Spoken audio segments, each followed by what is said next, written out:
నీకు సమయం ఉన్నప్పుడల్లా ఏం చేయాలి? నేను క్రీస్తుని ధరించుకుని ఉన్నాను, నేను క్రీస్తుని కలిగి ఉన్నాను. ఈ మాట చెప్తుంటే ఏమైతుంది? నీ నోటి మాట చొప్పున యేసు ప్రభుని యొక్క ఆసక్తిని బట్టి ఆయన నీలోనికి వస్తాడు. నువ్వు ద్వారమును తెరుస్తున్నావు దేవునికి. నువ్వేం చేస్తున్నావు? నీ నోటి మాటతో దేవుణ్ణి కాంటాక్ట్ చేస్తున్నావు. నువ్వు ద్వారము తెరుస్తున్నావు అన్నమాట దేవునికి. మనం చదివినటువంటి వచనం ఏంటిది? నా యందు మీరు నిలిచిండి, అప్పుడు మీ యందును నేను నిలిచి. నా యందు నిలిచి ఉండడం అంటే ఇదే. ఇప్పుడు దేవుని యొక్క వాక్యముని ఒప్పుకుంటుంటే మనం ఏమైతుంటది? ఆయన మనలోనికి వస్తుంటాడు.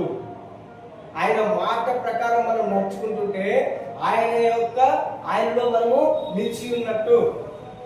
ఎందుకంటే ఆయనలో నిలిచి ఉండడం అంటే ఏంటిదంటే ఆయన మాట ప్రకారము నడుచుకోవడము.